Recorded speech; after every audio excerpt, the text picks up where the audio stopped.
우리 하나님 말씀 같이 보겠습니다. 구약 성경 에스겔 6장 1절로 14절 말씀입니다. 에스겔 6장 1절로 14절 말씀 함께 읽겠습니다. 여호와의 말씀이 내게 임하여 이르시되 인자야 너는 이스라엘 산을 향하여 그들에게 예언하여 이르기를 이스라엘 산들아 주 여호와의 말씀을 들으라.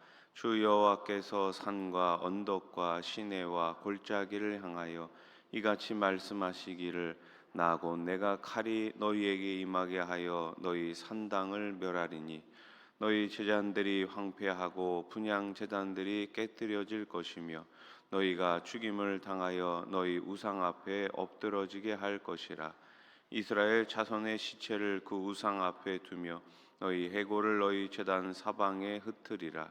내가 너희가 거주하는 모든 성읍이 사막이 되게 하며 산당을 황폐하게 하리니 이는 너희 제단이 깨어지고 황폐하며 너희 우상들이 깨어져 없어지며 너희 분향 제단들이 찍히며 너희가 만든 것이 폐하여지며 또 너희가 죽임을 당하여 엎드러지게 하여 내가 여호와인 줄을 너희가 알게 하려 함이라. 그러나 너희가 여러 나라에 흩어질 때에 내가 너희 중에서 칼을 피하여 이방인들 중에 살아남은 자가 있게 할지라. 너희 중에서 살아남은 자가 사로잡혀 이방인들 중에 있어서 나를 기억하되 그들이 음란한 마음으로 나를 떠나고 음란한 눈으로 우상을 섬겨 나를 근심하게 한 것을 기억하고 스스로 한탄하리니 이는 그 모든 가증한 일로 악을 행하였음이라. 그때야 그들이 나를 여호와인 줄 알리라. 내가 이런 재앙을 그들에게 내리겠다 한 말이 헛되지 아니하리라. 주 여호와께서 이같이 이르시되 너는 손뼉을 치고 발을 구르며 말할지어다. 오호라 이스라엘 족속이 모든 가증한 악을 행함으로 마침내 칼과 기근과 전염병에 망하되 먼 자는 전염병에 죽고 가까운 데 있는 자는 칼에 엎드러지고 남아 있어 애워싸인 자는 기근에 죽으리라. 이같이 내 진노를 그들에게 이룬즉 그 죽임당한 시체들이 그 우상들 사이에 제단 사방에 강 높은 고개 위에 모든 산꼭대기에 모든 푸른 나무 아래에 무성한 상수리 나무 아래 곧 그 우상에게 분향하던 곳에 있으리니 내가 여호와인 줄을 너희가 알리라. 내가 내 손을 그들의 위에 펴서 그가 사는 온 땅 곧 광야에서부터 디블라까지 황량하고 황폐하게 하리니 내가 여호와인 줄을 그들이 알리라. 아멘. 사람이 갖는 여러 가지 감정 가운데 가장 아프게 다가오는 감정은 바로 후회라는 것입니다. 그때 그렇게 했으면 참 좋았을 텐데, 그때 이렇게 하는 것이 아니라 이런 방법을 했으면 어땠을까? 그때 이렇게 말하는 것이 아니라 좀 다르게 이야기했으면 어땠을까? 그때 그 사람을 만나는 것이 아니라 다른 사람을 만났으면 어땠을까? 우리는 한 번쯤 이런 후회를 합니다. 그런데 후회 중에서 가장 크고 막심한 것은 무엇입니까? 생명을 살릴 수 있는 기회를 놓치는 것입니다. 선지자들의 경고를 계속 무시해온 이스라엘 백성은 하나님의 심판으로 생명을 잃어버릴 때가 되어서야 자신들의 어리석음을 깨닫게 됩니다. 하나님은 우상 숭배가 자행되는 모든 현장에 심판을 선포하십니다. 산과 골짜기를 가리지 않고 우상의 산당이 있는 곳을 멸하리라 말씀하십니다. 그리고 이스라엘 자손도 그 자리에 엎드러지게 될 것입니다. 4절 말씀을 다시 보세요. 너희 제단들이 황폐하고 분향 제단들이 깨뜨려질 것이며 너희가 죽임을 당하여 너희 우상 앞에 엎드러지게 할 것이라. 아멘.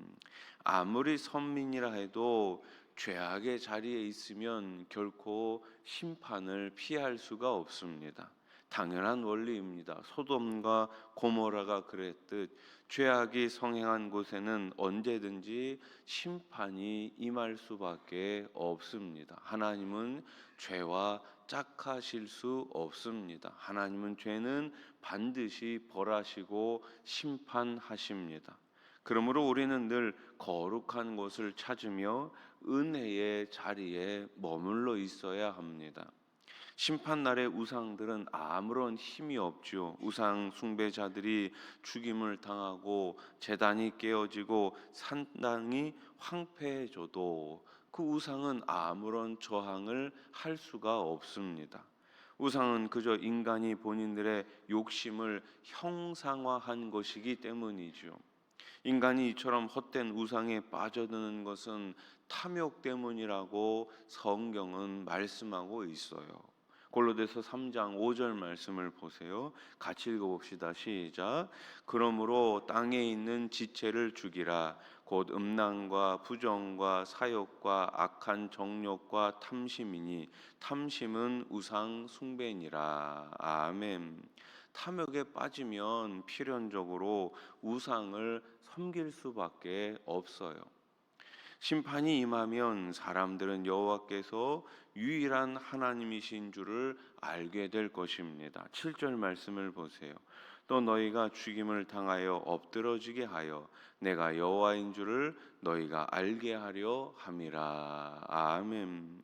거대한 재난을 만나면 사람은 본능적으로 하나님의 존재를 감지하게 됩니다.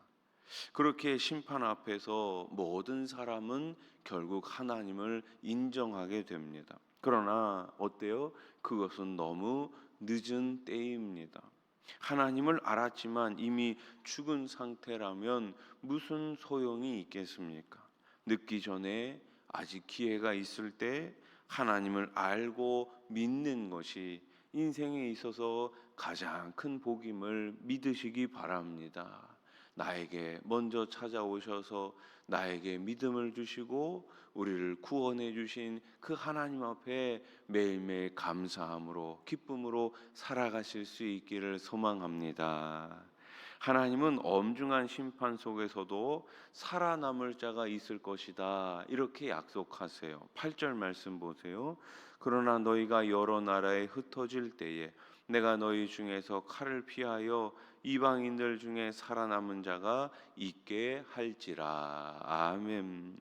그들은 하나님 앞에서 자기 민족의 범죄를 애통하고 회개할 것이고 그들을 통해 하나님의 구원 역사를 이루어 가실 것입니다. 이것이 하나님께서 일하시는 방식이에요. 하나님은 진노의 심판 중에서도 그루터기를 남아 두십니다. 그렇게 아무리 어려운 시대라 할지라도 우리는 소망을 가질 수가 있어요.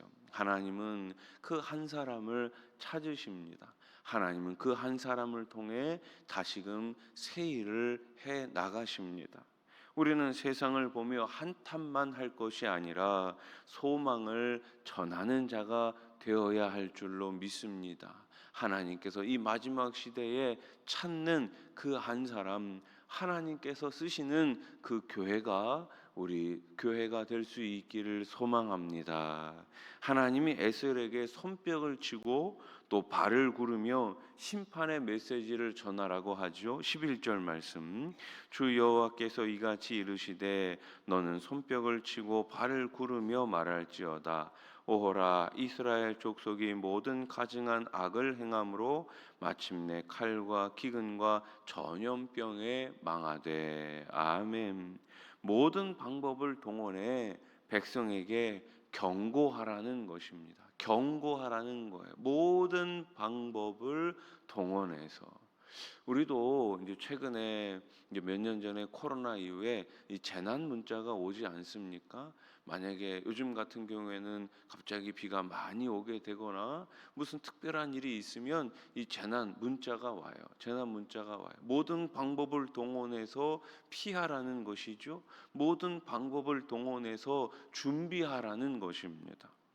지금이라도 백성이 이 하나님의 말씀을 듣고 회개하면 살 수 있기에 이 명령은 어때요? 너무나 절박합니다. 너무나 절박한 거예요.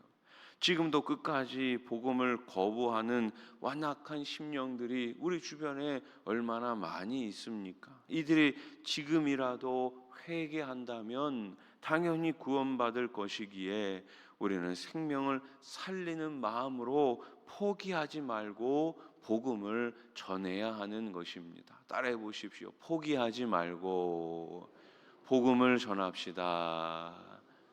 그래요. 우리는 쉽게 포기합니다. 아유, 저 사람은 안 될 것 같아. 아유, 나는 안 될 것 같아. 포기합니다. 그러나 여러분, 포기하지 마십시오. 우리 자녀들을 바라보며 포기하지 않잖아요. 예, 우리 자녀가 언젠가 돌아오기를 기대하며 기다리며 기도하지 않습니까?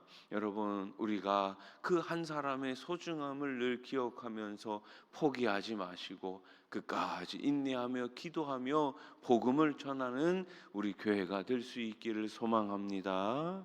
에스겔 6장에는 유다 백성을 향한 하나님의 폭풍 같은 말씀이 쏟아져요. 그 메시지의 핵심이 뭐예요? 심판과 죽음이에요.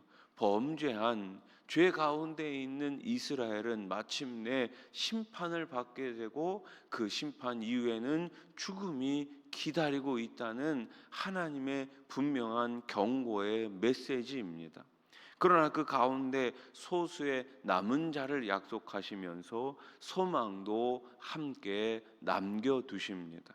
심판을 피하지 못한 대다수 백성은 죽음 앞에서야 마침내 후회를 하게 되지만 어때요? 그때는 너무나 늦은 때입니다. 여호와만이 참 하나님이시구나. 이 깨달음은 절대로 너무 늦어서는 안 됩니다. 지금도 우리 주변에 있는 수많은 영혼들에게 아직 심판이 오기 전에 아직 기회가 있을 때 힘써서 주님을 전하는 저와 여러분 우리 교회가 될 수 있기를 주님의 이름으로 축원합니다. 기도드리겠습니다. 하나님 아버지, 심판의 때가 다가오고 있습니다. 그러나 그 마지막 때에 후회하지 않는 우리가 되게 해 주시옵소서. 한 영혼이라도 한 생명이라도 더 살리고 키우고 고치는 우리 교회가 되게 해 주시옵소서. 오늘 새벽에도 여러 가지 기도의 제목을 가지고 주님 앞에 나왔습니다. 이 시간 두 손 들어 기도할 때에 하늘문 넓게 오시고 30배, 60배, 100배로 채워 주시옵소서. 어제부터 고등부 수련회가 시작을 했습니다. 하나님 아버지, 짧은 2박 3일의 기간 가운데 우리 고등부 친구들이 하나님을 만나게 하시고 그들의 인생 가운데 참 주인이신 예수 그리스도를 꼭 만나게 해 주시옵소서. 주님만이 왕이십니다. 주님만이 왕이십니다. 우리 자녀들의 입술에 이 고백이 있게 해 주시옵소서. 오늘과 내일 또 우리 초등부 유년부 성경학교가 시작을 합니다. 하나님께서 어린 생명들 한 사람 한 사람 기억하여 주시고 어려서부터 하나님의 말씀이 그들의 삶 가운데 기준이 되게 해 주시옵소서.